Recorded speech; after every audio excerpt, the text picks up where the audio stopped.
সবার সঙ্গে সবসময় তর্ক করতে নেই। কেউ যদি আপনাকে বলে গরু আকাশে উঠতে পারে, তাহলে তাকে আপনি জানান যে হ্যাঁ, আপনিও তাই বিশ্বাস করেন। কারণ সবসময় সবাইকে ঠিক ভুলটা বোঝাতে নেই, সবাইকে এক্সপ্লেনেশন দিতে নেই। আর এই কথাটা যত তাড়াতাড়ি বুঝে ফেলা সম্ভব ততটাই ভালো। অপাত্রে ভালোবাসার দান করতে নেই। আর কখনো কখনো নিজের থেকে বেশি অন্য কাউকে ভালোবাসতে নেই। নিজের সমস্ত দুঃখ কষ্টের কথা সবাইকে বলতে নেই। বিশেষ করে নিজের দুর্বলতাগুলো কারোর সঙ্গে শেয়ার করতে নেই। কিছু জিনিস একটু ব্যক্তিগত রাখা দরকার।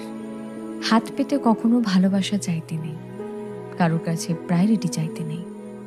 কেউ যদি সঙ্গে থাকতে না চায়, তাহলে তাকে জোর করে হাতে পায়ে ধরে আটকে রাখতে নেই।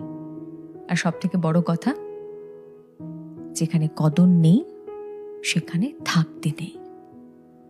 নিজের মূল্য সবার আগে নিজেকেই বুঝতে হবে। আর তাহলে শান্তি খুঁজতে গিয়ে ভুলভ্রান্তি কম হবে।